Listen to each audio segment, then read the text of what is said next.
જય સચ્ચિદાનંદ કમલેશભાઈ. જય સચ્ચિદાનંદ. પ્રભુ મારો ચહેરો બતાવો. હા,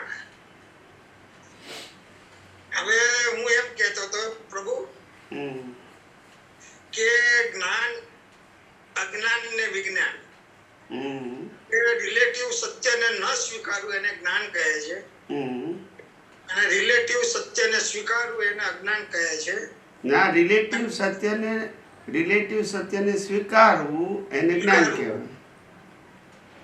એટલે હું સમજો નહીં એટલા માટે હું પૂછું છું કે સનાતન સત્યને સ્વીકારવું એને વિજ્ઞાન કહે છે, બરાબર? એ જ્ઞાન, અજ્ઞાન ને વિજ્ઞાન. હા, તે એમાં શું મને થોડું વ્યવસ્થિત સમજવું. જો બિલકુલ એક જ એક્ઝામ્પલમાં ત્રણેય વસ્તુ સમજાવી દઉં છું. હા, ચોરી કરવી એ અજ્ઞાન છે, બરાબર અને છે. ચોરી ના કરવી એ જ્ઞાન છે, જ્ઞાન છે, બરાબર છે. અને ચોરી કરનારને જોવું, જાણવું એ વિજ્ઞાન છે. સમજી ગયો. હવે ખ્યાલ આવી ગયો? હા, સમજી ગયો. વિજ્ઞાનમાં ક્રિયા ના હોય, વિજ્ઞાનમાં ક્રિયા કરનારાથી છૂટું પડવાનું હોય, અને જ્ઞાન અજ્ઞાન ક્રિયાને લાગુ પડે. બરાબર છે. એટલે ચોરી કરવી એ અજ્ઞાન છે, અને ચોરી ન કરવી એ જ્ઞાન છે. અને ચોરી કરવી ના કરવાથી જુદું એવું ચોરી કરનાર ના કરનારને હું જોઉં, જાણું છું એ વિજ્ઞાન છે. આ વિજ્ઞાન છે, બરાબર એટલે છે. તમે વિજ્ઞાનમાં આયા તો નિર્વિકલ્પી થયા, અને વિજ્ઞાનમાં નથી તો વિકલ્પી છે. ક્યાં જ્ઞાન પક્ષે, ક્યાં અજ્ઞાન પક્ષે. બરાબર છે. ખ્યાલ આવ્યો? વિજ્ઞાન નિર્વિકલ્પી બનાવે, જ્ઞાન અજ્ઞાન વિકલ્પી બનાવે. હા, બરાબર છે. જ્ઞાન અજ્ઞાન વિકલ્પી બનાવે, અને વિજ્ઞાન એ નિર્વિકલ્પ બનાવે. આ તો આપણે આ વાત તો કેટલી હજારો વખત કરેલી છે. હજારો વખત, પણ થોડું આ વસ્તુ મારે સમજવી હતી. બરાબર છે. બીજું કઈ પૂછવું છે? ના, તબિયત કેવી છે? સારી સારી છે? છે, સારી છે, સારી છે. બસ, તો પછી હવે પાછું એવું લાગશે તો પાછું પૂછીશ. કઈ કઈ વાત નહીં. Okay okay. જય સચ્ચિદાનંદ. જય સચ્ચિદાનંદ. જય સચ્ચિદાનંદ પ્રભુ. જય સચ્ચિદાનંદ. બોલો બોલો. હવે આપણે ગઈકાલે ત્યાં ક્વેશ્ચન આન્સર માં વાત થઈ હતી ને કે નરગતિમાં, દેવગતિમાં ફિઝિકલ બોડી નથી હોતું. ફિઝિકલ નહીં, ફિઝિકલ બોડી હોય એ આપણા જેવું નથી હોતું. આપણા જેવું નથી હોતું. હા, બરાબર. પેલાને વેક્સનું બોડી ફિઝિકલ હોય, અને મર્ક્યુરીની બોડી ફિઝિકલ હોય. આપણા જેવું ફિઝિકલ બોડી, હાડકા, માંસ, લોહી, શ્વાસ, એવું પાણી એવું હોતું નથી. અને ભોગવટો ઈ લોકોને માનસિક જ હોય. કરેક્ટ. તો એટલે એના ઉપરથી મને એવું ખ્યાલ આવે છે કે આપણે સ્વપ્નમાં જ્યારે હોય છે ત્યારે સ્વપ્નમાં આપણે જે સુખનો દુઃખનો જે ભોગવટો થાય છે એ માનસિક ભોગવટો થાય છે ને, એટલે એ રીતનો ભોગવટો હોય. એટલે સમજાવો એ કેવો ભોગવટો હોય એ લોકોને કે શરીરને થાય, શરીર દ્વારા થાય, પણ એનું શરીર આપણા જેવું વેદના વાળું ના હોય. બરાબર. હવે સમજાયું? હાડકા બાડકા લોહી બોહી કશું જ ના હોય. એને એટલે એવું નહીં. ધારો કે આપણે કાલ તળવાની વાત કરી હતી કે એને શું કહે, ઓલા તેલમાં તળે નરગતિમાં, તો એ માનસિક જ ભોગવટો થાય. માનસિક જ. કારણ કે તળવાની જે વેદના છે એ જે આપણું શરીર ભોગવે છે એવું એને નથી ભોગવતું, ખાલી એને જોવાનું છે, જોઈને ભોગવે છે, એટલે માનસિક કીધું. બરાબર, જોઈને શરીરને તળે અને જુએ એને ભોગવ્યું કહેવાય. એટલે ઈ તો પછી શરીરમાં જ હોય ને, ઈ પોતે ઈ જીવ તો શરીરમાં જ હોય. હા, પણ એટલે ભોગવે એટલે શું? એને માનસિક દુઃખ હોય, શારીરિક ના હોય. શારીરિક ના હોય. ના, કીધું ને આપણા જેવું શરીર ના હોય ને. હા, એ તો પાકું ખ્યાલ આવી ગયું કે એને હાડ માંસ નું શરીર ન હોય, એને વેક્સ નું અને મર્ક્યુરી નું બોડી હોય છે. દાખલા તરીકે હું તમને એક દાખલો આપું એટલે વધારે ખબર પડશે. દાખલા તરીકે આપણે લાકડાનું પૂતળું છે, માણસનું હમ. લાકડાનું પૂતળું છે. બરાબર. એ હા. પૂતળાની અંદર મન છે. આ સમજવા માંગે, દાખલો આપવા માટે. એની અંદર મન છે. હવે લાકડાને તમે બાળો તો જે મન છે એને એવું લાગે કે હું બળી રહ્યો છું, પણ એ શરીર જે બળે છે એની અસર એના પોતાને વેદના તરીકે થતી નથી, કારણ કે લાકડાનું શરીર છે. લાકડાનું શરીર છે પણ પેલા મનથી ભોગવે છે ને કે હું બળી રહ્યો છું. હમ. પણ લાકડું તો બળે એની અસર કરે ને, લાકડા ઉપર તો અસર થાય ને બળે. હા, પણ લાકડાની અસર કરે, પણ લાકડાની અંદર આપણી બોડી જેવી સંવેદના નથી. હા હા. હમ. આપણું જે શરીર છે, આપણું શરીર છે એની અંદર બે પ્રકારના પ્રવાહ છે. એક લોહીનો પ્રવાહ છે અને બીજો જ્ઞાન તંતુનો પ્રવાહ છે. એટલે પગે છેક નીચેના ભાગમાં પગે પણ કોઈ ચૂકલી ખણે તો અહીંયા તરત ખબર પડે, જ્ઞાન તંતુને કારણે. કયા તંતુને કારણે? જ્ઞાન તંતુને કારણે. હવે એ લોકોનું જે વેક્સ બોડી છે અને જે મર્ક્યુરી બોડી છે એમાં આવી સિસ્ટમ નથી. હા હા હા. એટલે અત્યારે આપણે જે અવગાહના રૂપે આત્માનો પ્રકાશ છે એ આખા બોડીમાં પ્રસરેલો છે, બરાબર? Yes. એટલે એ જ જ્ઞાન તંતુ દ્વારા આપણે, એટલે એ લાઈવનેસ છે કે ઊંઘમાં તમને ટચ કરો તો તરત ને તરત ખ્યાલ આવી જાય કે મને કોક અડે છે એમ.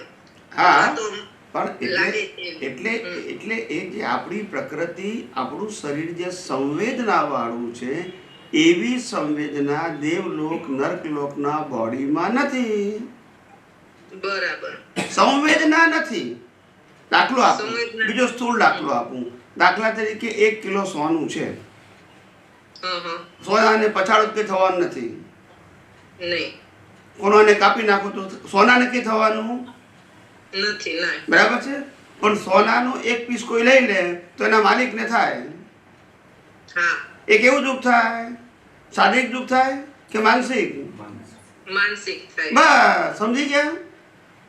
હા હા હા. બરાબર. સોનાના બ્રેન 1000 ટુકડા કરી નાખ્યા, પણ શારીરિક દુઃખ ના હોય, માનસિક દુઃખ તો 1000 માંથી એક ટુકડો લઈ ગયો તો દુઃખ કયું કહેવાય? શારીરિક કે માનસિક? માનસિક દુઃખ. માનસિક. આવું હોય. એટલે અત્યારે આપણે જે આત્માનો જ્ઞાન પ્રકાશ છે એ આખા બોડીમાં આપણે વ્યાપ્ત છે, તો એ લોકોને કેવી રીતે આત્માનો પ્રકાશ એ લોકોને માત્ર ભોગવટા રૂપે જ હોય છે, કેવી રીતે હોય? એ લોકોનું જે આખું બોડી છે એ બોડીમાં જ્ઞાન પ્રકાશ તો ખરો, જ્ઞાન તંતુ નહીં, બ્લડ નહીં. સમજાઈ ગયું. હા હા હા. સમજાઈ ગયું. બરાબર. આખું પેકેજ દેખાય. શું થાય? પણ આપણને જે હાથે પગે અસર થાય એવી અસર એમને ના થાય, કારણ કે જ્ઞાન તંતુ નથી. જ્ઞાન તંતુ નહીં. હા હા. આખું બોડીને તમે ગમે તે કરો એને અસર થાય માનસિક. સમજાઈ ગયું. એટલે એવું મને હવે ખ્યાલ. એ લોકોનું શરીર આપણા જેવું ના હોવાથી માદું પડતું નથી, ડોક્ટરની જરૂર નથી. બરાબર. હવે ખ્યાલ આવી ગયો? હા, એક્ઝેક્ટ ખ્યાલ આવી ગયો કે આ કુદરતનો કાનૂન કેવો કામ કરે છે, કે કુદરતનો કાનૂન લો ઓફ નેચર એવું છે કે આત્મા બોડી વગર લોકમાં ક્યાંય રહી શકે નહીં. એટલે ભોગવટા રૂપે એને આ બોડી આપે છે. બસ સમજાઈ ગયું. ઓકે. હવે આત્મા આખા બોડીની અંદર પ્રકાશ રૂપે ફેલાયો હોવા છતાં આત્મામાં વેદનાનો ગુણ નથી. એટલે આત્મા ભલે ને ફેલાયો હોય એ તો વેદના અનુભવે નહીં. હા હા. સમજ. આ જ્ઞાન તંતુ દ્વારા વેદના થાય. સુખની કે દુઃખની અનુભૂતિ જ્ઞાન તંતુ દ્વારા થાય. આત્માની હાજરી કરી પણ આત્મામાં વિનાશી અવસ્થાને અનુભવવાનો ગુણ નથી. નથી. એક્ઝેક્ટ. એક્ઝેક્ટ સરસ બેસી ગયું પ્રભુ. જય સચ્ચિદાનંદ. બહુ સરસ. જય સચ્ચિદાનંદ. અને આ સિદ્ધાંત તરત ને તરત અહીંયા ટેલી થઈ ગયો કે આ 14 રાજલોકમાં આત્મા બોડી વગર હોઈ શકે નહીં, એટલે એટલા માટે કુદરતે આ ટાઈપના બોડીની વ્યવસ્થા કરી કે દેવલોક આવ બોડી અને નર્કલોકમાં આવ બોડી, કે તમારો ભોગવટો પૂરો ન થાય. ભોગવટો પૂરેપૂરો જેટલો કુદરતને ભોગવટો આપવાનો હશે ને એટલો આપશે જ ત્યાં રહીને. બરાબર છે. એક્ઝેક્ટ સમજાણો. જય સચ્ચિદાનંદ પ્રભુ. જય સચ્ચિદાનંદ. જય સચ્ચિદાનંદ. જય સચ્ચિદાનંદ પ્રભુ. જય સચ્ચિદાનંદ. હું એમ પૂછતો હતો કે કાલે એવું વાત થઈ હતી કે હલકા પ્રકારના દેવોને આમ એને શ્વાસ તો છે નહીં દેવને, તો પણ હલકા પ્રકારના દેવો છે તો એ સ્મેલ કેવી રીતના લઈ શકે એ સમજવું તમારે કેવી રીતના. એટલે દેવો જે બધા ભોગવે છે ને એ બધા માનસિક જ ભોગવે છે. કેવી રીતના? માનસિક. અચ્છા ના પણ શ્વાસ નથી એને તો સ્મેલ કેવી રીતના કે બધા હલકા પ્રકારના બી કેવી રીતના સમજમાં નહીં આવે. આપણે જે સ્મેલ નાકથી ભોગવીએ છીએ એ લોકોને એવી ઇન્દ્રિય જ્ઞાનથી ભોગવટો નથી. બરાબર છે. તો પછી કેવી રીતના? હા, એ લોકોને સમગ્ર બોડી જે ભોગવે છે એનો ભોગવટો છે. એટલે સ્મેલ જે છે એ સ્મેલ આપણે જે રીતે નાકથી લઈએ છીએ એવી નથી લેતા, પણ એ લોકોની અંદર માનસિક સુખની જે બિલીફ પડી છે એ બિલીફને આધારે આવી સ્મેલ જાય તો એ લોકો ખાલી ભોગવે છે. કારણ કે દેવોનું બોડી જે હોય એ વિશિષ્ટ પ્રકારનું હોય. એને જ્ઞાન વગર, એને ફિઝિકલ બોડી વગર પણ દુનિયાની કોઈ પણ અવસ્થા જોઈ જાણી શકે. એ બધા દેવોને અવધિ જ્ઞાન દેવલોકમાં, નરક લોકમાં કમ્પલસરી હોય. ખ્યાલ આવ્યો? એટલે ખાલી જોઈને ભોગવવાનું, ફિઝિકલ ના હોય. એ લોકોને વેદના હોય તો પછી હાથ પગ રિપેર કરાવવા પડે. હું એ જ વિચાર કરતો હતો કે એ કેવી રીતના સ્મેલ લઈ શકે. એ હંમેશા એ લોકોનું જે જ્ઞાન છે એ જ્ઞાનથી જ ભોગવટો હોય. જ્ઞાન એટલે આ અજ્ઞાન રૂપી જ્ઞાનથી. બરાબર છે. જેને કહીએ ને આપણે માનસિક એટલે માન્યતા. શું કીધું? બરાબર છે. મનથી ભોગવવાનું હોય. બરાબર છે. એ લોકોનું શરીર એવું ના હોય કે ભોગવે, પણ મનથી ભોગવે. અચ્છા, તો સ્મેલ પણ એ રીતના એ જ રીતે બધું 5 ઇન્દ્રિયોનું કામ આ રીતે જ લે લોકો. આપણા જેવી આંખો હોય તો રિપેર કરવી પડે. મોતિયો આવે તો સાંભળ્યું કે દેવોનો મોતિયો આવ્યો. બરાબર છે. આપણા જેવી ના હોય. એટલે આકારમાં એવી દેખાય પણ એવી આંખો આપણા જેવી નથી. ઓકે. એટલે એના પાસે વિશિષ્ટ પ્રકારનું જ્ઞાન છે દેવો પાસે. અને એના આધારે એને ભોગવટો છે. પણ એ ભોગવટાનું એક જ કામ કહેવાય, એક જ નામ કહેવાય માનસિક ભોગવટો. શારીરિક શબ્દ એમાં ના લાગે. ઇન્દ્રિયોથી ભોગવે તો એને શારીરિક ભોગવટો કહેવાય. શું કહેવાય? શારીરિક. બરાબર છે. ને ઇન્દ્રિયોથી ભોગવતો નથી. ઇન્દ્રિયો તો એ લોકોને છે જ નહીં. હા, આપણા જેવો આકાર છે, ઇન્દ્રિય નથી એને. જેમ કે હાથ છે આપણને, પણ હાથ કાપી નાખ્યો તો લોકોને વેદના ના થાય.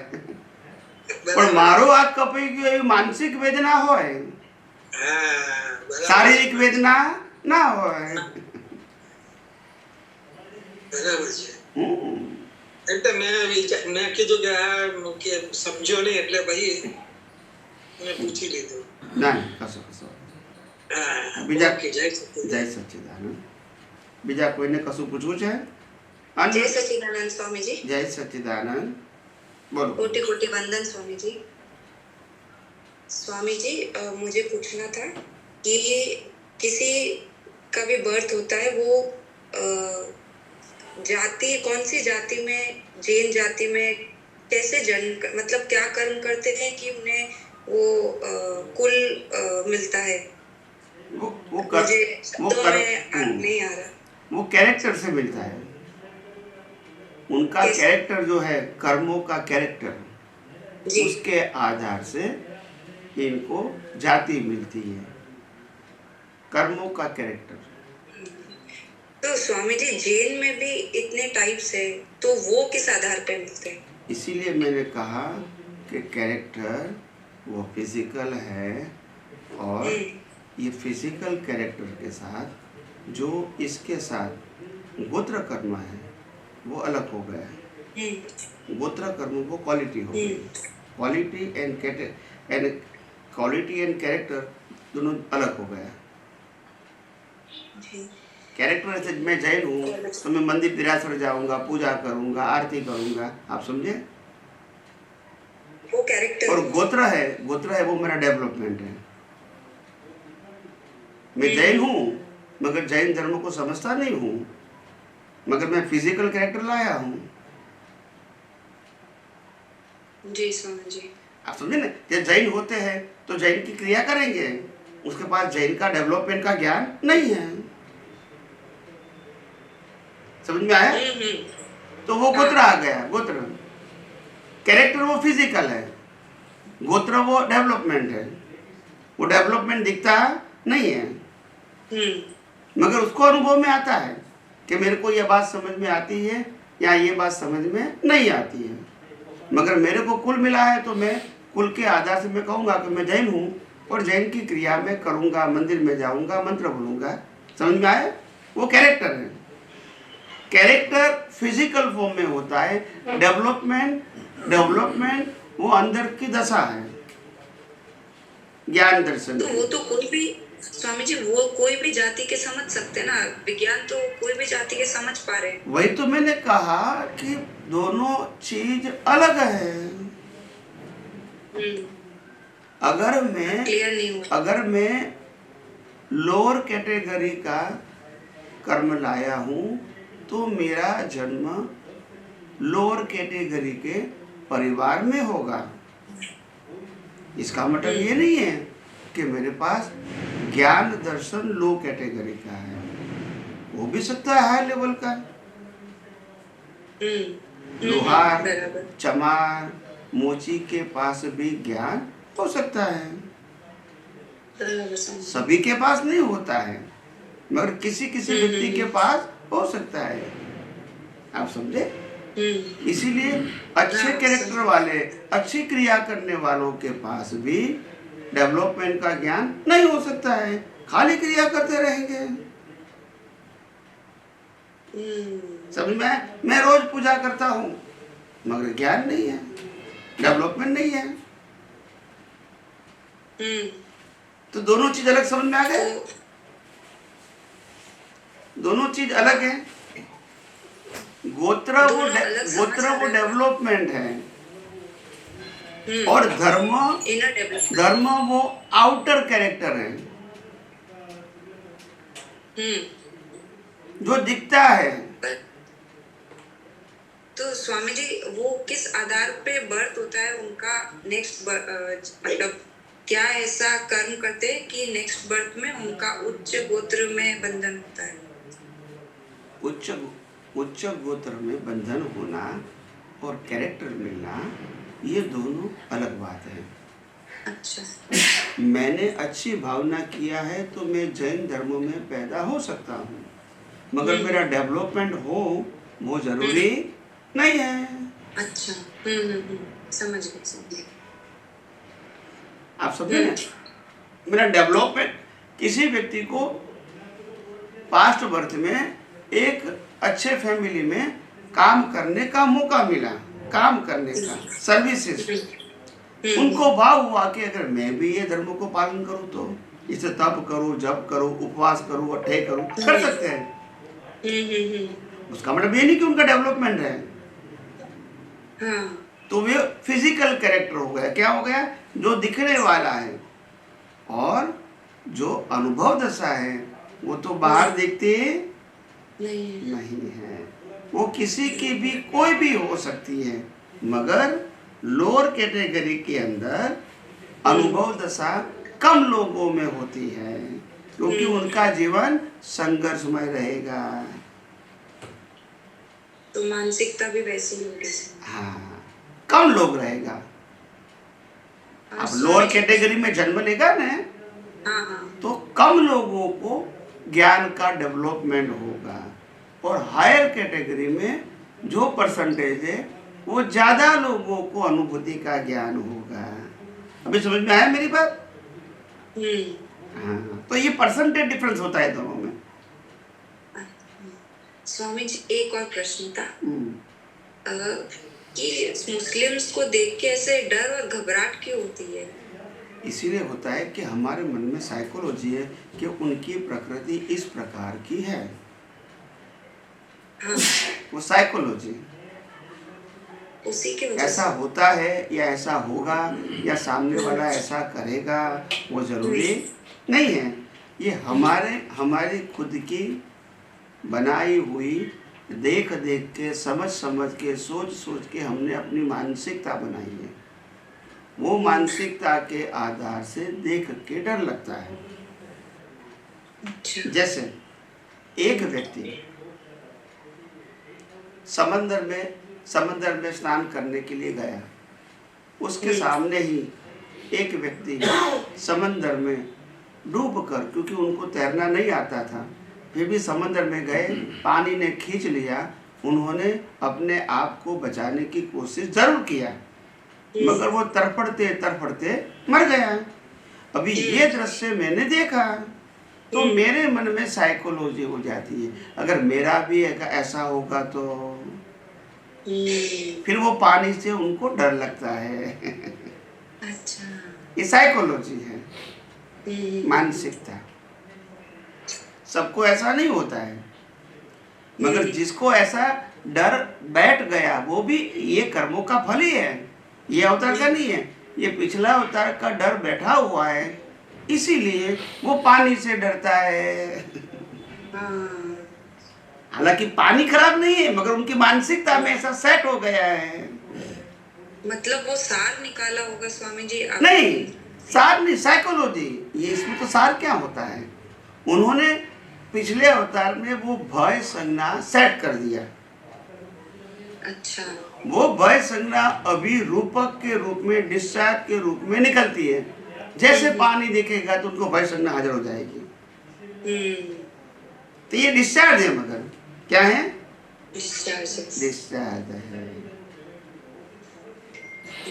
वो प्राकृतिक है, प्राकृतिक, वो पुरुषार्थ नहीं है। परिणाम वाला भाग ऐसी साइकोलॉजी लेकर आया है, देख के ही ऐसा होगा। कई लोग कहते हैं कि ये खाना देखता हूँ मैं, मेरे को बहुत टेस्ट आता है। कई लोग कहते मेरे को देखने से ही अच्छा नहीं लगता है। ये मानसिकता है, चीज तो वही की वही है, दोनों की मानसिकता क्या है? अलग अलग।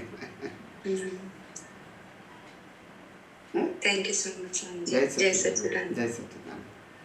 पूछो, क्लारिन भी कहाँ गया? कैसे नहीं गया है, जवान थे भाई, स्वेटर लेके गया। नहीं चाहिए पाछળ स्वेटर। अभय आई गयो છે? આ પાછળ આપણે એ આવવાનું હતું ને 6 વાગે. મનના 3 વિભાગ પડ્યા આપણે, મન સ્થૂળ મન, સૂક્ષ્મ મન. એવી રીતે ચિત્ત બુદ્ધિ અહંકારમાં ફેક્ટર પડે કે ન પડે? બંને હોય, મન બુદ્ધિ ચિત્ત અહંકાર બે મિકેનિકલ હોય, લાઈવ હોય. મિકેનિકલ એટલે ગયા અવતારનું લાઈવ, આ અવતારમાં મિકેનિકલ.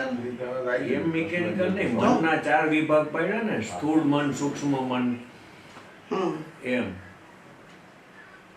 એટલે શું પણ એટલે એ તમારા પ્રવચનમાં જ મેં સાંભળ્યું હતું, સ્થૂળ મન, સૂક્ષ્મ મન અને સૂક્ષ્મતર ને સૂક્ષ્મતમ મન. એ જુદી વસ્તુ છે. સ્થૂળ, સૂક્ષ્મ, સૂક્ષ્મતર અને સૂક્ષ્મતમ. સ્થૂળ મન એટલે ડિસ્ચાર્જ મન, સૂક્ષ્મ મન એટલે લાઈવ ચાર્જ મન, ચાર્જ મન. અને જે કારણ મન છે હા, એ પુરુષાર્થ કરવા વાળું છે. પુરુષાર્થ કરવાનો. આ કેવું છે કે ગયા અવતારમાં જે મન આપણે ચાર્જ કર્યું હતું, હા, શું કર્યું હતું? ચાર્જ કર્યું હતું. એ સૂક્ષ્મ મન અત્યારે સ્થૂળ સ્થૂળ થઈ રૂપે ગયું. ઉકલે છે. ઉકેલે. બરાબર છે. હમ. અને અત્યારે જે નવું બંધાય છે હા. એ કારણ મન છે. અચ્છા, હા, હા. કેવું છે? કારણ. કારણ મન. એ કારણ મનના બે ભાગ છે, હમ. સૂક્ષ્મતર અને સૂક્ષ્મ. તમ. સૂક્ષ્મતર એટલે સંસારને લાયક અને સહાયક, હમ. ને સૂક્ષ્મતમ એટલે મોક્ષ માર્ગ માટે લાયક અને સહાયક. એટલે આમ સ્થૂળ, સૂક્ષ્મ અને કારણ કહેવાય. હા, શું કહેવાય? કારણ. હા. એવી જ રીતે એમ હું પૂછવા માંગતો હા. હતો કે બુદ્ધિ ચિત્ત એમાં એવા 4 ફેક્ટર પડે એમ? ના, ના, ના. મનમાં જ પડે ને? મનમાં જ પડે. સ્થૂળ, સૂક્ષ્મ, કારણ. આમાં તો મેઇન તો ચિત્તનો જ રોલ છે ને. એટલે આમાં શું થાય, લોકોને આ બધી જ્ઞાનીઓની ભાષા સમજાય નહીં. એ ભૂલી ગયા કે સ્થૂળતમથી સૂક્ષ્મતમ સુધીની તમામ સંસારી અવસ્થાઓનો હું જ્ઞાતા, દ્રષ્ટા માત્ર છું, ટંકોત્કીર્ણ છું અને આનંદ સ્વરૂપ છું. કારણ કે આ બધી જ અવસ્થાઓ રિલેટિવ છે, ટેમ્પરરી છે. શું છે? ટેમ્પરરી. પણ એ ટેમ્પરરી જે છે એ 4 ભાગમાં ખબર પડી નહીં. નહીં. ખરેખર 3 જ છે, સ્થૂળ, સૂક્ષ્મ અને કારણ. બરોબર. કારણના 2 ભાગ એ ખબર પડી. ઈ ન પડી. ઈ તો આ કારણ કે આપતવાણીમાં કોઈ જગ્યાએ ઓમે ઓલા પરંપરામાંય નથી. ના. પરંપરામાં એટલે કારણના 2 ભાગ છે. કારણના 2 ભાગ હા. સંસારને લાયક અને સહાયક અને મોક્ષ માર્ગ માટે લાયક અને સહાયક. મોક્ષ માર્ગ માટે લાયક અને સહાયક એ સૂક્ષ્મતમ કહેવાય, હા, હા. અને સંસારની લાયક અને સહાયક એને શું કહેવાય? ઈ ફોડ તો આપણે શ્રી જ પાડ્યો. આમ એ બીજી આ- પરંપરામાંય નથી. એ વિજ્ઞાનથી પડે. હા. અમે તો બોલ્યા, હા, પણ વિજ્ઞાનથી. કુદરતે આ દર્શન રૂપે વિજ્ઞાન ખુલ્લું કર્યું, એના આધારે કહીએ. એના આધારે. ખ્યાલ આવ્યો? આજે જે માણસ શાસ્ત્રોમાં ના હોય એ કોન્ફિડન્સથી ક્યારે બોલી શકે? હા, કારણ કે કુદરતનું કાનૂન. હા. કોન્ફિડન્સથી બોલવું કેવી રીતે બોલી શકાય? હા. આધાર વગર. આ તમે શું કહેશો? આ ચોપડીમાં લખ્યું છે એટલે હું કહું છું. હા. આ ચોપડીમાં છે હા. એટલે હું કહું છું. હા. ક્યાં તો અમને કીધું છે એટલે હું કહું. તો પણ આધાર છે. પણ જે વ્યક્તિ આધાર વગર બોલે એ ક્યાંથી બોલે? આજે અમે કીધું કે દુનિયાના તમામ ધર્મો ફોર્મેટ છે, બરાબર છે? કોઈ ચોપડીમાં છે? ના. કોઈ બોલ્યું છે? ના, ક્યાંય નથી. છતાં ક્यों કોન્ફિડન્સથી બોલીએ છીએ? હા. તો કે હવે અમારો આધાર શું છે? કુદરતે જેમ દર્શન બતાવ્યું તે આધાર છે, માટે કોન્ફિડન્સથી બોલીએ છીએ. એમાં અત્યારનો સ્થૂળ આધાર ના હોય. એટલે કીધું કે એને અનુભવ જ્ઞાન કહેવાય. કુદરતનું દર્શન એટલે કેવું? અનુભવનું જ્ઞાન. ત્યારે કેવળ જ્ઞાનમાં દેખાય મહાવીરને. હા. હવે તમે પૂછ્યું કે દેવલોક કેવો છે, એટલે મહાવીરે તમને કીધું કારણ કે એને દેખાય છે, પણ તમને દેખાતું નથી. એટલે તમને એમ લાગે કે આવું હશે, નહીં હોય, હશે, નહીં હોય. તમને દેખાતું નથી. હા. કીધું તોય દેખાતું નથી. તમને સમજાય પણ દેખાતું, પણ એમને જ દેખાય છે. કેવળ જ્ઞાન છે એ દેહનું છે ને, તો કે સંપૂર્ણ કોને જ્ઞાન થાય છે? કેવળ જ્ઞાન દેહનું નથી. કેવળ જ્ઞાન થાય એટલે છૂટાપણું. ના ના, છૂટાપણું તો પહેલા જ થઈ જાય સ્પષ્ટ વેદનમાં. પણ કેવળ જ્ઞાન થાય એટલે બ્રહ્માંડના રહસ્યો ખુલ્લા થાય. ખુલ્લા થાય. ખુલ્લા એટલે થાય. સમજવામાં, દેખાવામાં, દાખલા કે ખુલ્લા પ્રકાશિત થાય. હા, શું થાય? પ્રકાશિત થાય. તો એ એમાં પ્રકાશની અંદર જે તમારું ડિસ્ચાર્જ પ્રતિષ્ઠિત આત્મા હોય એ જે લોકો પ્રશ્ન પૂછે એમાં જોઈને કે પ્રકાશ આત્માનો. પ્રકાશ એ ખુલ્લું કોને થાય? હે? ખુલ્લું કોને થાય? જે પ્રકાશ જે ખુલ્લું થયો હોય કહું જે આવરણ હતું ને, આવરણ કેવળ જ્ઞાનમાં છેલ્લું કયું આવરણ કોને હોય? હતું? કેનું આવરણ હતું? આવરણ આત્મા અને અનુભૂતિની વચ્ચે છે. મને અનુભવ થયો એવું આત્મા ના કહી શકે. આત્માનો તો સ્વભાવ હોય છે. પણ વચ્ચે આત્માને અનુભૂતિ શબ્દ ના વપરાય. આત્માનો અનુભવ થાય પેલાને, કારણ કે અત્યાર સુધી શરીરનો અનુભવ થયો. ડિસ્ચાર્જ આત્માને એનો અનુભવ થાય. યસ યસ, એ અનુભવ એટલે ખુલ્લું થયું. હા, એટલે અત્યારે જે આપણે અમુક લાઈનો અનુભવ આપણે એટલે વિચારી શકતા હોય. સમજાવું, સ્થૂળ સમજાવું તમને. સ્થૂળ સમજાવું એટલે સૂક્ષ્મ સમજાશે. દાખલા તરીકે આ રૂમમાં બધું અંધારું છે અને આ રૂમમાં 50 વસ્તુ મૂકી છે. આપણી આંખો ખુલ્લી છે પણ અંધારું હોવાથી દેખાતું નથી. બરાબર છે? 50 વસ્તુ છે જેની જગ્યાએ જ છે. હવે જેવી લાઈટ કરી એટલે 50 વસ્તુ શું થઈ ગઈ? પ્રકાશ શું કરી? દેખાય. ખુલ્લી કરી. પ્રકાશે ખુલ્લી કરી. પ્રકાશ જોતું નથી પણ આંખોથી જોઈને હવે તમે વસ્તુને લઈ શકશો. તો લઈ શકવાની ક્રિયા, જોવાની ક્રિયા આની છે, પ્રકાશવાની ક્રિયા લાઈટની છે. હવે લાઈટ જે પ્રકાશે છે એ પાછું જોતું જાણતું નથી. તો પછી કેવળ જ્ઞાન થયું એ તો ડિસ્ચાર્જ પ્રતિષ્ઠામાં થયું કહેવાય ને. ના. એટલે કેવળ જ્ઞાન સ્થૂળ નથી. કેવળ જ્ઞાન થયું નથી. કેવળ જ્ઞાનમાં પ્રકાશમાં ખુલ આ એક મિનિટ સમજાવો. આ લાઈટ આ રૂમની બધી વસ્તુ બતાવી એટલે એને શું જ્ઞાન થયું? કઈ નહીં. બસ એટલે તો આપણે કીધું કે આત્મા વિનાશી અવસ્થા જોતો જાણતો પણ ખુલ્લું થયું. શું થયું? હવે સમજાવો તમને પાછું. અહીંયા કુદરત કેમ વચ્ચે આવે છે કેવળ જ્ઞાનમાં? કારણ કે વચ્ચેવાળો નથી એટલે. ના, કેવળ જ્ઞાન કુદરત કેમ નક્કી કરે? એટલે કાળ છે એ તો એટલા માટે. ના, તો હું સમજી ગયો પણ કુદરત કેમ નક્કી કરે કે તમને આ તારીખે જ કેવળ જ્ઞાન થાય, આ સમયે થાય? એ તો બીજમાં હતું એટલે જે ડિસ્ચાર્જ ભાગ છે એ હજુ બીજમાં એવું એ નહીં. તો કે કેવળ જ્ઞાન એટલે બ્રહ્માંડનું રહસ્ય જોવાનું માટે કુદરતનો પાવર છે. સ્પષ્ટ વેદનમાં કુદરતનો પાવર નથી. એટલે માતાના ગર્ભમાંથી આત્માનો અનુભવ થયો તમને, એમાં કુદરતનો પાવર. સ્પષ્ટ વેદન થયા પછી કેવળ જ્ઞાનમાં બ્રહ્માંડનું રહસ્ય ખોલવું એ કુદરતનું પાવર. કારણ કે કુદરતનું રહસ્ય છે, તમારું નથી, આત્માનું નથી. એટલે કુદરતનું રહસ્ય છે તો એ જળને થયું કહેવાય ને. એટલે પ્રતિષ્ઠાત્મક બોલે ને, ડિસ્ચાર્જ પ્રતિષ્ઠાત્મક.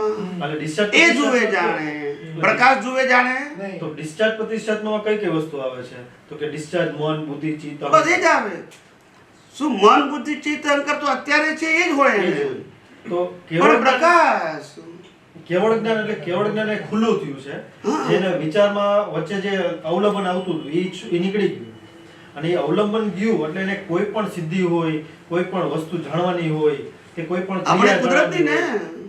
હા, એટલે જળ તત્વની અવસ્થાને એ માટે સંપૂર્ણ કુદરતનો કંટ્રોલ છે. જળ તત્વની અવસ્થાને કેવળ સંપૂર્ણ જ્ઞાન, જાણી શકવું. કેવળ જ્ઞાન થવું એ તમારી ડ્યુ ડેટ છે. આજનો પુરુષાર્થ અને સ્પષ્ટ વેદન એ માતાના ગર્ભમાં થાય છે, ત્યાં ડ્યુ ડેટ નથી. કારણ કે તમારે તમારો અનુભવ કરવાનો છે. તો સ્પષ્ટ કેવળ જ્ઞાન છે એ કુદરતના આપણને ડ્યુ ડેટના આધારે આપે છે. યસ, કારણ કે કોઝની ઇફેક્ટ છે. કોઝની ઇફેક્ટ છે. તો કેવળ જ્ઞાનમાં જે ખુલ્લું થાય છે તો એ એ કુદરતનું છે. જળની અવસ્થા છે કે કુદરત? જડની જ હોય ને. તો એ તો કુદરત તો આ જળને જ થયું કહેવાય ને કેવળ જ્ઞાન. તો કેવળ જ્ઞાનને સ્થૂળ રૂપે જોઈએ તો ભલે છે ખાલી એક અનુભવ કેવળ છે. જ્ઞાન જડને નથી થતું. કેવળ જ્ઞાન જે આત્માનો પ્રકાશ જે ખુલ્લો થાય છે એના આધારે પ્રતિષ્ઠિત આત્માને આ ખુલ્લા પ્રકાશમાં બધું દેખાય. બધું જોઈ જાણી શકે છે. દાખલા તરીકે આ જ ઘર છે, બરાબર છે? આમાં ફેરથી દાખલો આપું છું એનો કે અહીંયા 50 વસ્તુ પડી છે, બરાબર છે? હવે તમે હવે નાઇટ લેમ્પ 0 મૂકી દીધો, હવે તમારે બધું જોવો છે તો એટલું દેખાશે એના પ્રકાશ જેટલું. હવે ખ્યાલ આવી ગયો? હવે એના આધારે જો તો આ મોટી લાઈટ તો બધું દેખાઈ ગયું. એટલે મોટી લાઈટ એટલે પ્રકાશ જ. કેવળ એ જ જ્ઞાન. અત્યારના દાખલા પ્રમાણે હું કહું કે મને દાખલા તરીકે જેટલું નોલેજ હોય કે કમ્પ્યુટરમાં આ વસ્તુ આમ થાય છે કે આ વેપાર આ રીતના થાય છે, તો એ એક આપણે એ જ વસ્તુ આધ્યાત્મિક જ્ઞાન કે જે કેવળ જ્ઞાન સ્વરૂપે હોય એ રીતના લઈ.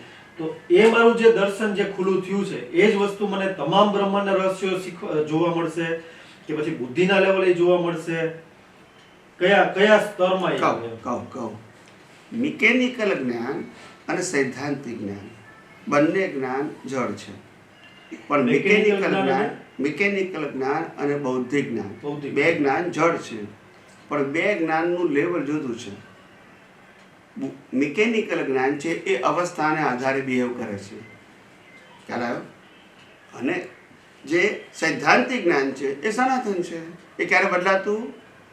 એટલે આમાં એક શબ્દ એવો કેવળ જ્ઞાન. હા, એટલે કેવળ જ્ઞાનમાં સિદ્ધાંતો, આ જે કુદરતના સિદ્ધાંત છે એ કઈ રીતે વર્ક કરે છે એ દેખાય અને કેવળ દર્શનમાં એ સમજાય.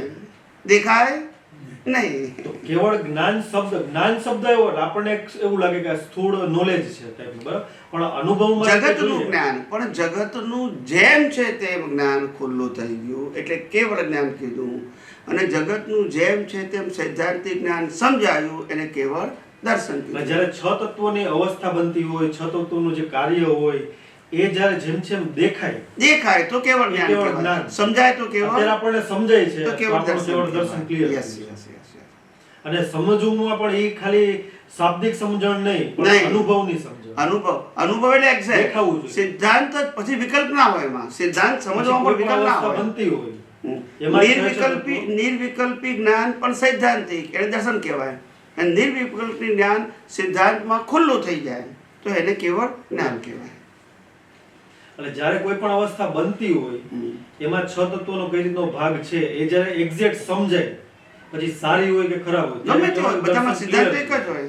પછી એ ત્યારે કેવળ દર્શન ક્લિયર થયું. બરાબર. પણ જ્યારે એ અવસ્થા રૂપે પણ આપણને હાજર થયો ને આપણને કઈ અંદર હલે નહીં, હલાવાળો હોય જ નહીં, ત્યારે કેવળ જ્ઞાન થયું. એટલે કુદરતને સમજવું છે ને, કુદરતને સમજવું એ તમારો પુરુષાર્થ છે, કુદરતને સમજવું એ પૂરું. જેને આપણે કેવળ દર્શન કહીએ છીએ. સિદ્ધાંતિક સમજવું, શેને સમજવું? શ્રદ્ધાથી તો સમજીએ ને, એટલે આ બધું કુદરતનું છે ને, શાબ્દિક તો સમજાય. પણ આપણે શ્રદ્ધાથી સમજીએ છીએ. શ્રદ્ધાથી કેવી? અત્યારે આ 5 ઇન્દ્રિયથી જે દુનિયા સમજીએ છે એ તો શ્રદ્ધાવાળું છે. એની પાછળ સિદ્ધાંત છે, એની પાછળ તો સિદ્ધાંત એક દર્શનનો વિષય થઈ ગયો અને શ્રદ્ધા એ ઇન્દ્રિય જ્ઞાન અને બુદ્ધિનો વિષય થયો. એટલે જેમ આ મોબાઈલ છે કે કેમેરા છે વર્ક કરે છે આપણને ખબર છે, પણ એની પાછળ કેવી રીતના વર્ક કરે એ આપણું સૈદ્ધાંતિક જ્ઞાન થયું. એ પાછું આ મિકેનિકલ છે. હા, એવી રીતે કુદરત મિકેનિકલ છે. હા, એટલે આ મિકેનિકલ છે, પણ એની અંદર ઇન્દ્રિયોથી જે સમજાય છે એ બૌદ્ધિક જ્ઞાન છે. ઇન્દ્રિયોથી સમજાય એ ભૌતિક જ્ઞાન. અને દર્શનથી સમજાય છે એ સિદ્ધાંત છે. હવે ઇન્દ્રિય જ્ઞાન અને દર્શન જ્ઞાન. હવે ઇન્દ્રિય જ્ઞાન આપણે- અવસ્થાને ખુલ્લું કરે ઓકે. અને દર્શન સિદ્ધાંતને ખુલ્લું કરે. અવસ્થાનું જ્ઞાન અવસ્થાએ બદલાયા કરે. તો અવસ્થા રૂપે બદલાવાનું જ્ઞાન જે છે તમે એ બૌદ્ધિક જ્ઞાન. હા, એ બૌદ્ધિક જ્ઞાન. પણ આ બૌદ્ધિક જ્ઞાન છે એ સમજવાળું મારું સંપૂર્ણ જ્ઞાન. ના, બૌદ્ધિક જ્ઞાન એ રિલેટિવ જ્ઞાન. બૌદ્ધિક જ્ઞાન છે એવું હું સમજુ છું, મને ખ્યાલ છે, એ મારું દર્શન જ્ઞાન. એ દર્શન. દર્શન. હમ. ઓકે. પ્રકૃતિનું બૌદ્ધિક જ્ઞાન છે. બાકી કે આ મારા ફાધર છે, આ મારા મધર છે, એ જ્ઞાન જ છે ને, પણ બૌદ્ધિક જ્ઞાન છે, એ પરિવર્તનશીલ છે. એ આ બહુ પૂરતું સીમિત. ચાલો, હવે એ જ જ્ઞાન સિદ્ધાંતનું હોય તો એને દર્શન કહેવાય, કે એને બુદ્ધિ ના આના કહેવાય. આધારે હું એનો દીકરો છું. આના આધારે અને એ સિદ્ધાંત બધાને લાગુ પડે અને બદલાય નહીં. એનું નામ કુદરતનો કાનૂન. બૌદ્ધિક જ્ઞાન એ કુદરતનો કાનૂન એ મારી વ્યક્તિગત સમજણ છે અને વ્યક્તિગત અનુભૂતિ છે. એ અનુભૂતિ બધાની હોવી જરૂરી નથી. ઓકે. એટલે દર્શન અને બુદ્ધિમાં આટલો ફેર છે. તો કેવળ જ્ઞાન જ્યાં સુધી નથી થતું ત્યાં સુધી તો એને કેવળ દર્શનનું જ ભાગ હોય કે કાંઈ? દર્શન તો હોય દર્શન તો ને. ક્લિયર છે, દર્શન તો પણ clear કેવળ છે. દર્શન જ્યાં સુધી નથી થતું તો ત્યાં સુધીની અવસ્થાને શું કહેવાય? એટલે ભલે મેકેનિકલ જ છે. એટલે તીર્થંકરો પણ કયા દેશના ક્યારે આપે છે પ્રશ્નના જવાબો? કેવળ જ્ઞાન થયા પછી. સ્પષ્ટ બેન થઈ ગયું, પણ દેશના નથી આપતા. તીર્થંકર તો કહેવાય જ છે ત્યારે પણ તીર્થંકર તો માતાના ગર્ભમાંથી કહેવાય. હા, બરાબર. તો ત્યારથી લઈને કેવળ જ્ઞાન સુધીની અવસ્થા એમની જે હોય એને શું કહેવાય? કઈ અવસ્થા કહેવાય? કશું નહીં, સ્પષ્ટ વેદન તો છે નહીં, તો એમના માટે થયું. તો પણ એમના અંદરનો જે ભાગ અંદરનો ભાગ જ નથી, પણ એની જે બેની જે દેહની ક્રિયામાં બે છૂટું જ છૂટું છે. હોય, બે છૂટું હોય. કેવળ જ્ઞાન નથી થયું ત્યાં સુધી હા, તોય પણ છૂટું છે. માતાના ગર્ભમાંથી જ છૂટું હોય. સ્પષ્ટ વેદનમાં આત્માનો અનુભવ થઈ ગયો તો બાકીનું શું છે બધું? માતાના ગર્ભમાંથી છેલ્લા અવતારમાં સ્પષ્ટ વેદન થઈ ગયું. વેદન એટલે તમે અનુભવ્યું. વેદનું છે. જેમ વિનાશી વસ્તુનું વેદન છે એમાં અવિનાશીનું વેદન તમને થયું. એટલે હવે આ તમે છો અને આ તમે નથી. એ તો ક્લિયર થઈ ગયું, કારણ કે દર્શન તો થઈ ગયું તમને, કેવળ જ્ઞાન થયું નથી. હવે કુદરતે જે તમારું દર્શન હતું એને કેવળ જ્ઞાનમાં ખુલ્લું કરવું એટલે કે બ્રહ્માંડનું રહસ્ય દેખાડવું, એ કામ કુદરતનું છે, કારણ કે કુદરતના ભાગને તમે જુઓ છો, આત્માના ભાગને નથી જોતા. આત્મા તો કેવળ જ્ઞાનમાં તમને પ્રશ્ન પૂછે છે તો એ કુદરતના ભાગને જોઈને તમે કહો છો, પણ હવે દેખાય છે ને દર્શનમાં તમને સમજાય છે. તો એવું કહી શકે એટલે કેવળ જ્ઞાન પહેલા તીર્થંકરો પણ દેશના આપતા નથી. સમજાય બધું પણ દેખાતું નથી. એ શક્તિ કોણ આપે? કુદરત.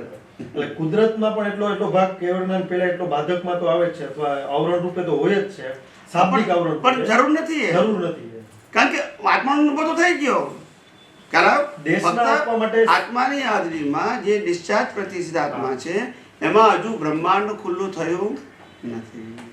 એ બ્રહ્માંડ ખુલ્લું થાય તો પછી એ જ બ્રહ્માંડને આત્માના પ્રકાશમાં અને કુદરતી ખુલ્લી શક્તિથી જોઈ અને બીજાને જવાબ આપે છે. જેમ દેખાય એવું જ આપે છે. ખ્યાલ? એટલે કીધું કે ભગવાનની વાણી ક્લિયર હોય, તમને ના સમજાય એવું બની શકે. શું કીધું? એ એમને જે દેખાયું એ સૈદ્ધાંતિક જ દેખાયું, પણ દેખાયું. અત્યારે સિદ્ધાંત સમજાય દર્શનમાં અને પેલું દેખાય એટલે ખુલ્લું થઈ જાય. સિદ્ધાંત એટલે શું સમજાવું? દાખલા તરીકે કોઈને સિદ્ધિ જોઈતી હોય ને તો કોઈ પણ મંત્રને સિદ્ધ કરવા માટે 48 મિનિટ જોઈએ. નોન સ્ટોપ તમે એને ચેન્ટિંગ કરો તો સિદ્ધ થઈ જાય. બરાબર છે? એ પ્રક્રિયા છે. શું થઈ? જ્યારે એમને બધી સિદ્ધિઓ છે ને ખુલ્લી થઈ જાય. હવે એમને મહેનત નથી, જે સિદ્ધિ ઉપયોગ કરવો એ કરી શકે. એટલે ઉદય ક્રમમાં હોય તો પણ ખુલ્લી થઈ ગઈ એમને. હવે એ સિદ્ધિઓને જાણવા માટે એમને કોઈ પ્રયત્ન, કદાચ કોઈ પૂછે કે આ સિદ્ધિ મારે પ્રાપ્ત કરી તો એને બતાવી શકે. બસ એટલે તીર્થંકરો બધાને 82 લાખ વિદ્યાઓ ખુલ્લી થઈ જાય. એ ઉપયોગ નથી કરતા, ખુલ્લી થઈ ગઈ. એટલે કેવળ જ્ઞાન થયા પછી તો એ સિદ્ધિઓ ખુલ્લી થાય તારે જ પૂછીને જવાબ આપે ને. એ પહેલા તો જવાબ આપે. સિદ્ધિઓ જેટલી ઉત્પન્ન થાય છે એ કારણ કે કુદરતની છે, એ આત્માની નથી. ઓકે, આત્માની છે માટે તો આત્મા એ છે કે હું કેવળ જ્ઞાન ખુલ્લું નહીં કરું ત્યાં સુધી તમે જોઈ શકશો નહીં. એટલે કેવળ જ્ઞાન, આત્માનો અનુભવ તમે કરી નાખ્યો. એટલે કેવળ જ્ઞાન એ એક ટાઈપની સિદ્ધિ જ છે કે જે સૌથી પહેલા ખુલ્લી થાય છે, અને એ ખુલ્લી થયા પછી બીજી બધી સિદ્ધિ ખુલે છે. બસ એવું છે. કેવળ જ્ઞાનમાં કંટ્રોલ કુદરતનો છે અને કેવળ દર્શનમાં તમારો કંટ્રોલ છે. અને એ કેવળ દર્શન થઈ જાય તો સ્પષ્ટ વેદન થઈ જાય. ત્યાં આત્મા પછી હાથ નાખતો, કુદરત હાથ નાખતો સ્પષ્ટ વેદનમાં ના નાખે, કેવળ જ્ઞાનમાં નાખે. સ્પષ્ટ વેદનમાં ના હોય નાખે. અજ્ઞાન કલાશ થઈ ગયું, એક તો સ્પષ્ટ વેદન. અચ્છા, જન્મ નથી થયો માતાના ગર્ભમાં, પહેલા સ્પષ્ટ વેદનમાં અજ્ઞાનનું આવરણ છે. મારો પ્રશ્ન હતો તો જવાબ આપ્યો. મેં કીધું અજ્ઞાન જાય એટલે કેવળ દર્શન થાય. અજ્ઞાન 0 થઈ ગયું નામ કેવળ દર્શન, પણ કેવળ જ્ઞાન નહીં. કેવળ જ્ઞાનમાં કુદરત વચ્ચે આવે. અહીંયા અજ્ઞાન તમારું કાઢવાનું છે. શું કરવાનું છે? ને અહીંયા બ્રહ્માંડ તમારે જોવાનું છે, કુદરતનું છે. ત્યારે કુદરત કાઢશે. સવાલ હવે સ્પષ્ટ વેદન જ્યારે માતાના ગર્ભમાં હોય ત્યારથી લઈને 12 વર્ષ કે 18 વર્ષનો થાય, જ્યારે કોઈ પણ જીવ, તીર્થંકર વાત નથી, કોઈ પણ જીવ કેવડી જીવ હોય તો ત્યાર સુધીનું જે દેહનું આવરણ હોય, અમુક સમજવાની ક્ષમતા હોય કે શારીરિક આવડત હોય કે વિચારવાની ક્ષમતા હોય, એ આવરણ કેવળ જ્ઞાનમાં કેટલું નડે? શારીરિક કશું ના નડે, એ તો જડ છે. નહીં, દાખલા તરીકે નાની બેબી હોય તો એને આપણે કંઈક કહીએ કે આ વસ્તુ ખાવાનું, તમે આપણે કાલ દાખલો આપ્યો તો, એ જુદી વસ્તુ છે. બૌદ્ધિક, એના ઇન્દ્રિય જ્ઞાનનો વિકાસ થયો નથી.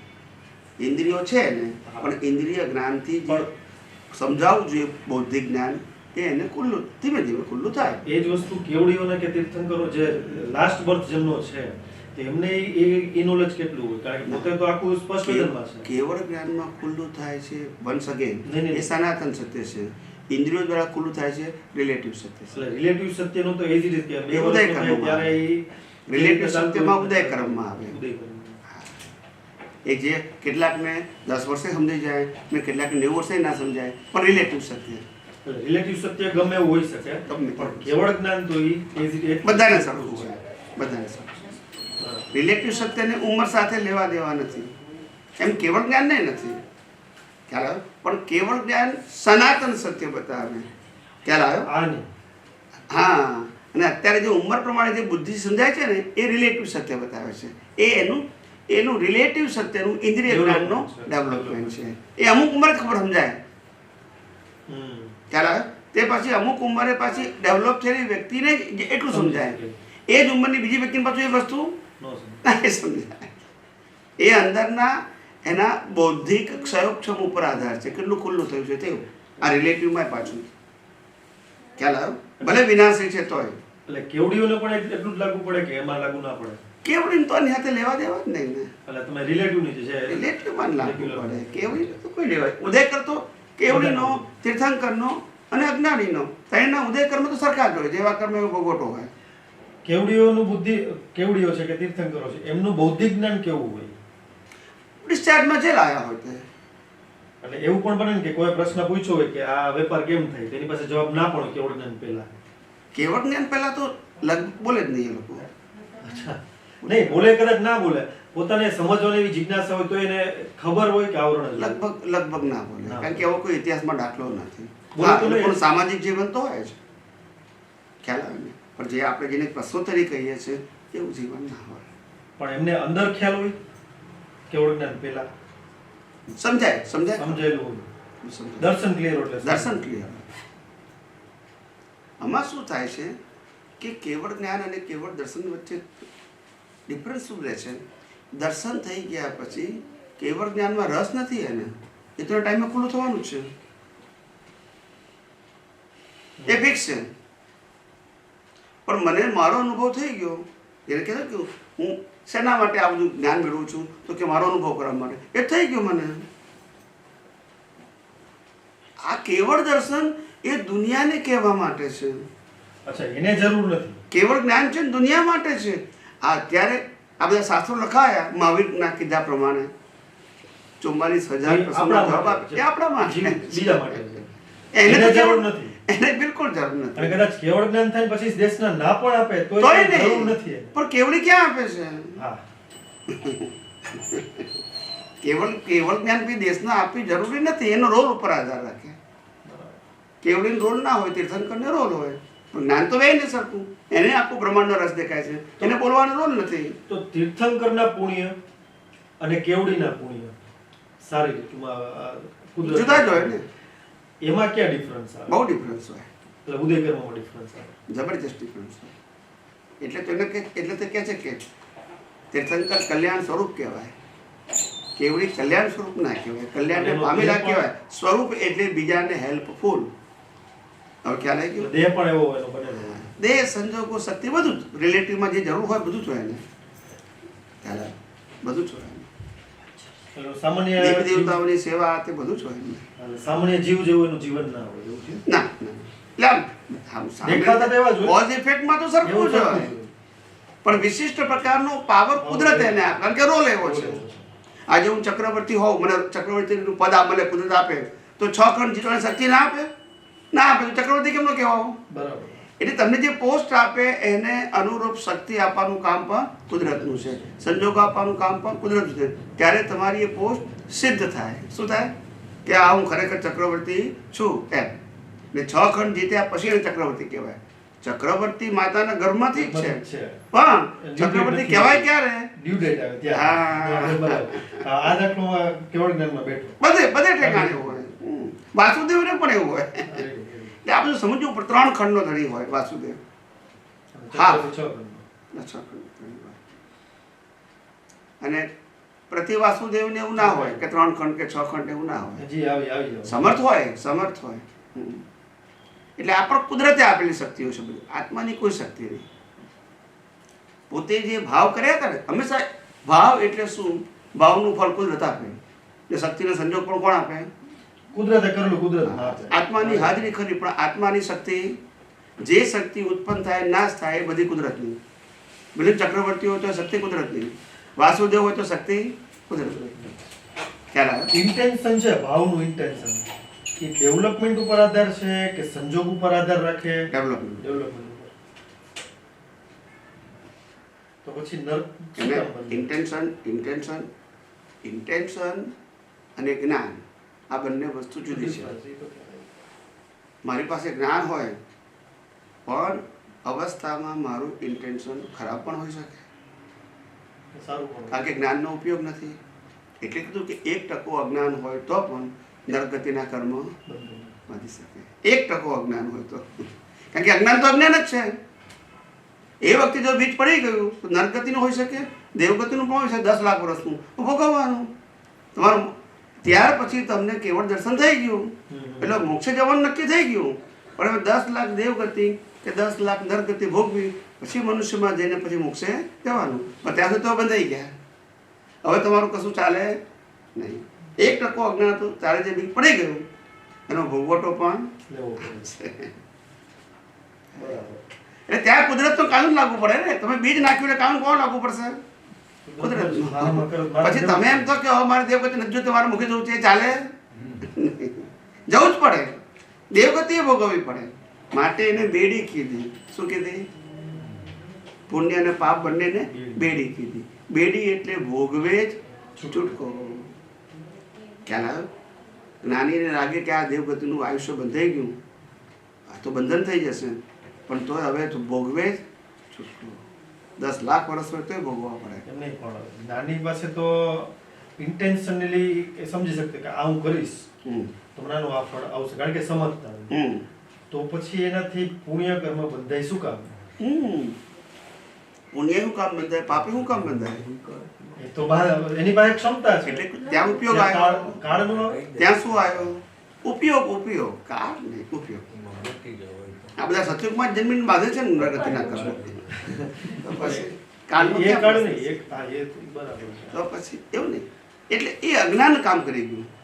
જે 1% 2% અજ્ઞાન જે બાકી રહ્યું ને કમ્પ્લીટ કરવાનું, એ કામ કરી ગયું બીજ નાખવામાં.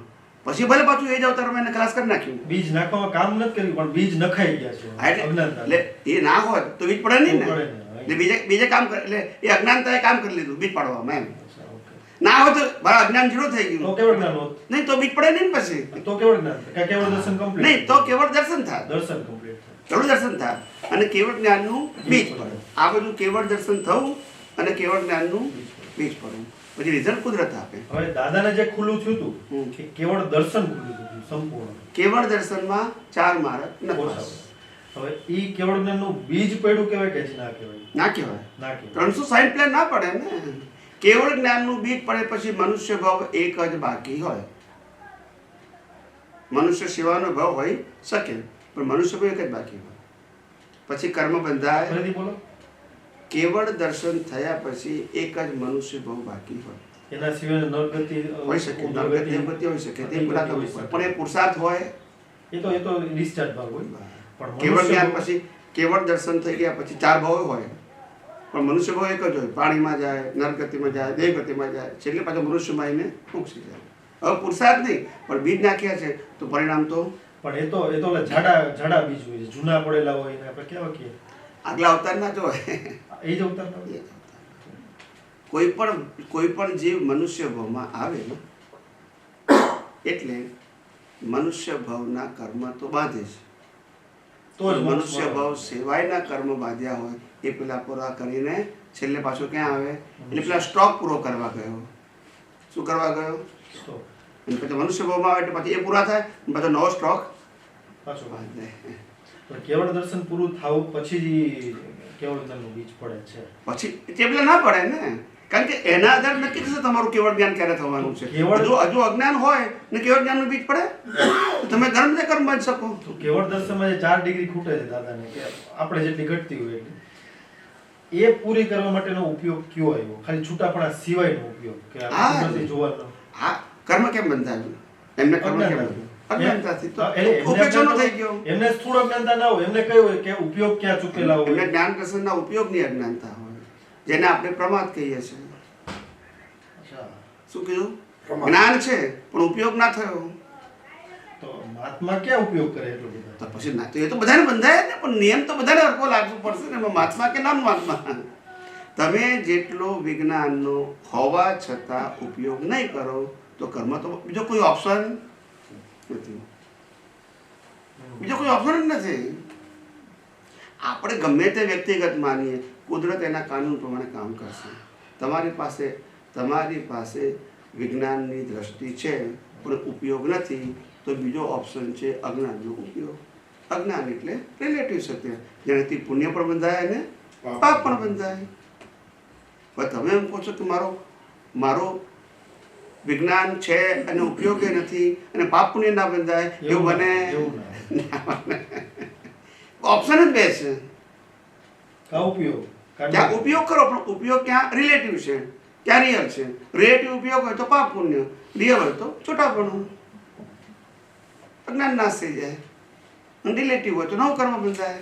ઉપયોગ ઉપર જ આખું દર્શન, આખું વિજ્ઞાન ઉપયોગ ઉપર છે. એટલે આપણે કીધું આર્ટ ઓફ વિજ્ઞાન. એટલે આપણા વિજ્ઞાનમાં થોટ, સ્પીચ અને એક્શનની વાત નથી, કારણ કે કુદરતી રચના છે. હવે ઉપયોગ રાખવાની વાત થઈ તો ઉપયોગ રાખવું કેવી રીતના, એનું થોડું ડીપમાં વિશ્લેષણ આપો. જ્ઞાન દર્શનનો વિષય છે. નહીં, જ્ઞાન દર્શન તો આપણે નોલેજ બેઝ થઈ ગયું. જ્ઞાન છે, મને ખબર છે કે આ વસ્તુ આ વિજ્ઞાન આમ કામ કરે છે. તો દર્શનમાં એવું શું, એટલે દાખલા કે સારા સંજોગ હોય. જ્ઞાન દર્શન એટલે શું છે? સાદી ભાષામાં સમજાવી ભાષામાં.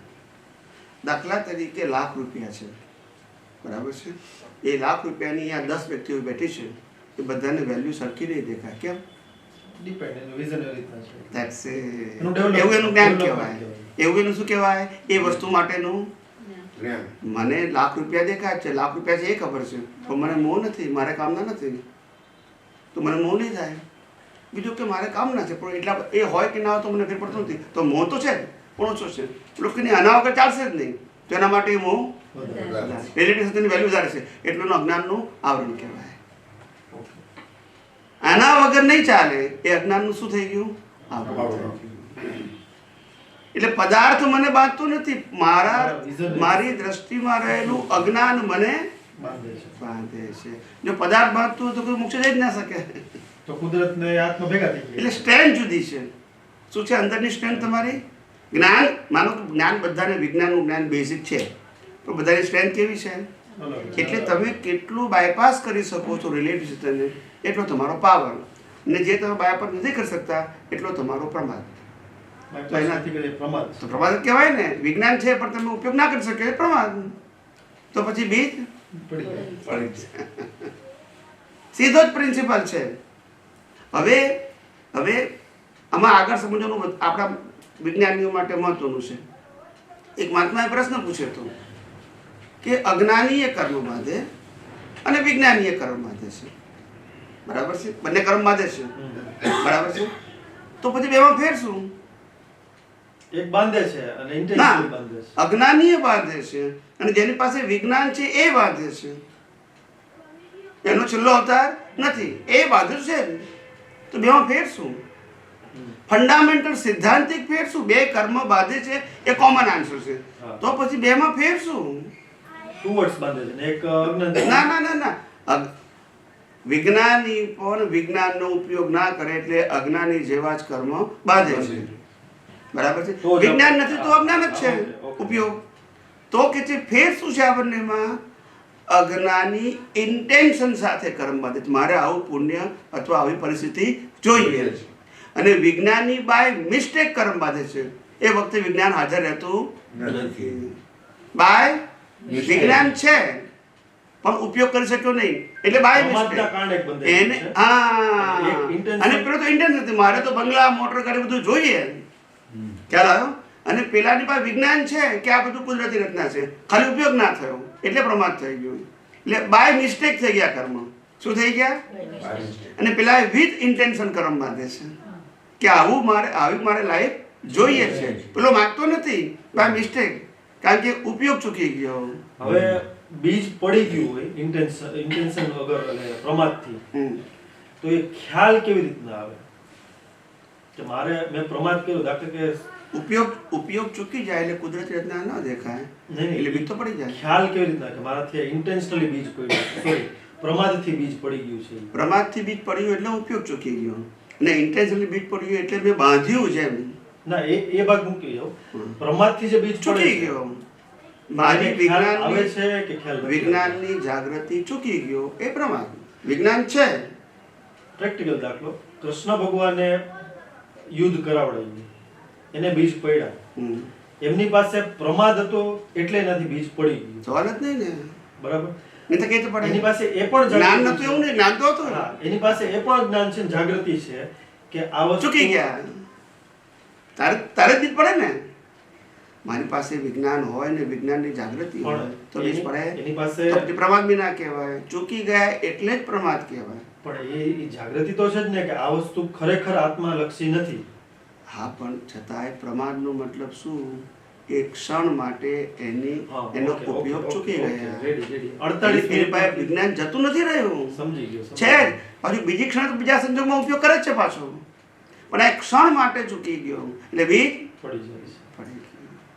વિજ્ઞાન તો છે એની પાસે. પણ આખી લાઈફમાં પછી બીજ ક્યારે આપણને એ યાદ પણ ના આવ્યું, જાગૃતિ પણ ના આવે એમાં કોઈ પણ જીવને, એક જીવ પૂરતું નહીં કે પ્રમાદ આધારે જે પણ સાયન્ટિસ્ટો હંમેશા પાછળનું ના જોવે. પ્રેક્ટિકલ આગળ જ સાયન્સ એ રિસર્ચનો શબ્દ છે. સાયન્સ એ પાપ પુણ્યનો પ્રશ્ન નથી પ્રભુ. આ પ્રતિક્રમણ સામે શેના માટે આવ્યું? પાપ પુણ્ય માટે. મારે પાપ ભોગવવું નથી, મારે પુણ્ય ભોગવવું છે, એટલે મારે જોવાનું આવ્યું. એવું નથી. હું અહીંયા આગળ પાપ પુણ્ય નથી મારે કરવું. ઉપયોગમાં ઈ પડ્યા છે. હવે સમજી ગયા. આ કોન્સેપ્ટ બદલાઈ ગયો. અહીંયા ઉપયોગ શબ્દ આવ્યો. છોટું છે ને અહીંયા મારે પુણ્ય બાંધવું છે, પાપ ભોગવવું નથી, એ સબ્જેક્ટ છે. એટલે એમાં પછી પ્રકૃતિ પણ ભાગ ભજવે છે. પોતાની જે પ્રકૃતિ છે કે વાસુદેવ છું કે પ્રતિવાસુદેવ છું, બલરામ છું કે અડધી પૃથ્વીનો રાજા છું, ઈ ભાગ પણ એને પ્રમાદમાં નડે છે. ક્યારે નડી શકે ના, સંપૂર્ણ નડ્યું છે સંપૂર્ણ નડી શકે. સંજોગિક કારણ કે હજુ કેવળ દર્શન થયું નથી એટલા બંધ પડી શકે છે. એકવાર કેવળ દર્શન થઈ ગયું તો પછી બંધ ના ના પડે. આ જ નવું છે. એટલે આ ઇન્ટેન્શનલી ખ્યાલ આવ્યો અને પેલું એક્સિડન્ટલી બંધ થઈ જાય છે. ખ્યાલ આવ્યો? એ ઈરાદાપૂર્વક મહેલ બંગલા મોટર ગાડી માંગતા નથી અને આને ઇન્ટેન્શનલી માંગ્યા છે એટલે અજ્ઞાન જ છે. ઈ તો આખો વિષય અલગ થઈ ગયો. આ વસ્તુ અને આ વિજ્ઞાન ચૂકી ગયો એટલે બંધ થઈ ગયું. વિજ્ઞાન ચૂકી છે ગયું. છતાંય વિજ્ઞાન ચૂકી તો ગયા પણ પછી એની પાછળ પડ્યું નથી કે મારે આ વસ્તુ મારાથી ભૂલ થઈ એવું નથી પડ્યું. ઈ ના કરે ને. મેં તમને પહેલા કીધું કે બેક ના જાય.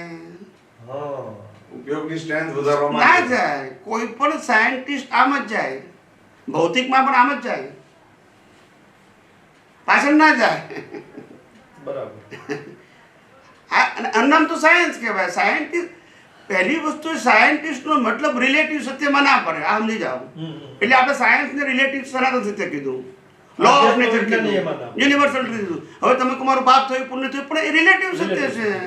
નરગતિમાં જાય પણ એમાં જાય ઊંડો ઉતરે નહીં કે મારે નરગતિ ભોગવવી નથી, હું પ્રતિક્રમણ કરું. બરાબર. એ ભોગવટો છૂટો છે. રિલેટિવ સત્ય એનું ગ્રેડ બદલાઈ જાય. શું થઈ જાય? ગ્રેડ બદલાય. એ જો ઇન્ટેન્શનલી પુરુષાર્થ કરે દોષોના તો એનું ગ્રેડ રિલેટિવ થઈ ગયું. આ ખ્યાલ આવે છે? ખ્યાલ આવી ગયો. આખો નવો છે. કેટલો લોસ જાય ખબર છે? સનાતન સત્યમાંથી રિલેટિવ સત્યમાં ગયો એટલે મોટો લોસ થયો. સુધારો કર્યો. તો પછી એટલે જ્ઞાનીઓ ના જાય, ધાર્મિક વ્યક્તિ જાય. પ્રાકૃતિક સુધારો કર્યો એ જ્ઞાનીના લક્ષણ નથી, રિલેટિવ સત્યમાં જ ગયો. એટલે તો આપણે કીધું કે આપણું આ વિજ્ઞાન પ્રકૃતિ સુધારવું, બદલવું, ફેરવવા માટે નથી, પ્રકૃતિથી મુક્ત રહેવા માટે છે. અહીંયા કરેક્શન શબ્દ ના આવે, સેપરેશન આવે. અને ધર્મમાં કરેક્શન શબ્દ આવે, સેપરેશન ના આવે. આ નહીં, આ કરો, આ ના કરો, ના થઈ ગયું છે તો માફી માંગવું, એને કરેક્શન કહેવાય. ને વિજ્ઞાનમાં શું આવે? પ્રકૃતિ જેવી છે તેને શું રો છૂટાડો. ખ્યાલ આવે? બધા કોન્સેપ્ટ જુદા છે. શું છે? કન્સેપ્ટ જુદા છે. કોન્સેપ્ટ. હવે તમે વિચાર કરો, આવા માઇક્રો પ્રશ્ન હોય એ ચોપડી વાંચો તો મળે? આવે તોય ના સમજણ પડે, દ્રષ્ટિ નહીં ને. પ્રશ્નો જ ન મળે, પ્રશ્ન પૂછવાનો જ ન મળે, જવાબ તો ઠીક એટલે માનો કે આધ્યાત્મની ગહન વાતો શાસ્ત્રમાં કદાચ ખૂણે લખી હોય, સળંગ નહીં ખૂણે, પણ તમે એને કેચઅપ ના કારણ કે દ્રષ્ટિ નથી ને. ખ્યાલ આવે? અમારું આ દર્શન એ રિલેટિવ સત્યથી ઉપર ગયું એટલે સનાતન સત્ય પકડી રહે છે. ને જેનું દર્શન નથી એ રિલેટિવ સત્ય પકડે, સનાતન સત્ય પકડે, પઝલમાં છે. હજુ એને ક્લેરિટી નથી. એને એમ લાગે પાપ પુણ્યમાં મહત્વ છે, પાછું વિજ્ઞાનનું મહત્વ છે, પાછું પાપ પુણ્યનું મહત્વ છે. હવે ખ્યાલ આવી ગયો? એટલે સાયન્ટિસ્ટ નથી, અત્યારે કન્ફ્યુઝ છે, કન્ફ્યુઝ છે. કારણ નથી લાગતું કે સ્વામીજી આપણે શુદ્ધાત્મા પદ્મને લક્ષમાં રાખી અને કુદરતી રચના જોઈશું એટલે મોક્ષ થઈ જશે? આટલું જ બસ? Question mark. હા, આવું પૂછે મને. ખ્યાલ આવે? હવે એની સામે મારો જવાબ છે કે શુદ્ધાત્મા હોવા છતાં હું ચંદુલાલ છું માનું છું, એનાથી તો આટલા અવતાર થયા. ના ખ્યાલ આવે? શુદ્ધાત્માની હાજરીમાં હું ચંદુલાલ છું માન્યું, એના તો અવતાર થયા. હવે ચંદુલાલની હાજરીમાં શુદ્ધાત્મા છું એ માનો ને ચંદુલાલને કુદરતી રીતના જો તો ઉકેલ આવશે. એમાં ક્રિયા ક્યાં એ? દ્રષ્ટિ બદલવાની છે ને, આર્ટ ઓફ. એટલે આ વિજ્ઞાન છે તો આ ક્લેરિટી આવે, ધર્મમાં ના આવે. દાદાને જ્ઞાન વિધિમાં નીચે ઉતરવું પડતું, ઈ શું તો ના સમજાયું એટલે એને પોતાને ઉતરવું પડે. તમારી સામે 2 વર્ષનો બાબુ છે, 20 વર્ષનો બાબુ છે, 40 વર્ષનો બાબુ છે, બરાબર છે? તેણે એક જ પ્રકારની ભૂલ કરે તો તમારી જવાબ આપવાની રીત સરખી હોય? કેમ? તમારે 2 વર્ષનો બાબુ છે એને નીચે ઉઠીને વાત કરવી પડે. પેલા 40 વર્ષના બાબા જેવી વાત ના કરાય. તમારી પાસે જ્ઞાન છે પણ એને કામનું ને તમારે શું આવવું પડે? ખ્યાલ આવ્યો? તો એને તમારી વાત પહોંચે. એ રીતે નીચે આવે એમ. તમારું લેવલ નતું તો નીચે આવવું પડે તો તમને પહોંચે ને વાત. એ લેવલની વાત કરે તમને કેવી રીતે પહોંચે? મને એમ કે પોતાના સ્વરૂપમાંથી બહાર નીકળીને, સ્વરૂપમાંથી નહીં, પોતાની દ્રષ્ટિ તમને જવાબ આપવાના લેવલ સાથે લઈ જાય એટલે તમને વાત પહોંચે. ખ્યાલ આવ્યો? 2 વર્ષનો બાબુ હોય ને ચાલતા શીખો હોય તો આપણે કે ભાઈ ચાલુ ગાડી છોડીશ નહીં, નહીતર પણ 20 વર્ષના બાબાને એવું ના કહીએ આપણે. ખ્યાલ આવ્યો? ખ્યાલ આવ્યો? કારણ કે પેલો તો જો શીખી રહ્યો છે એની મેચ્યોરિટી જેટલી છે એટલે પેલાને છોડવાનું ના કહીએ ને 20 વર્ષનાને પકડવાનું ના કહીએ. બંનેનું જ્ઞાન કેવું છે? ખ્યાલ આવ્યો? મને એમ હતું કે સ્વરૂપમાંથી બહાર નીકળવાનું નીચે, સ્વરૂપમાંથી બહાર નીકળ્યું તો ઉપયોગ ચૂકી ગયા કે પણ આ ઉપયોગ નથી ચૂક્યા.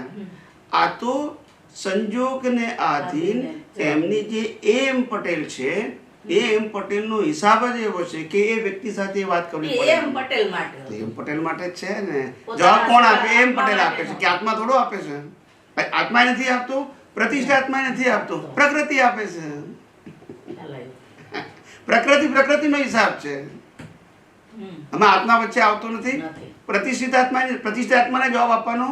પ્રતિષ્ઠિત આત્મા તો પુરુષાર્થ કરે છે પણ જવાબ કોણ આપે છે? તો કે ડિસ્ચાર્જ વાળો ભાગ એ નીચે ઉતરે. ખ્યાલ આવ્યો? એની પાસે જ્ઞાન ખુલ્લું થયેલું છે, એને દેખાય છે બધું, પણ તમારું લેવલ આ હોવાથી એ લેવલે વાત કરે છે. ભાઈ આપણે 50મા માળે રહેતા હોય ને આપણો ભાઈબંધ 5મા માળે રહેતો હોય, મળવા જવું હોય શું કરવું પડે? એવું. એટલે અહીંયા જેમ સ્થૂળ લેવલ છે એવું અહીંયા જ્ઞાનનું લેવલ, સમજણનું લેવલ. ચલો આપણે હવે સમય થઈ ગયો, પ્રાર્થના બોલી.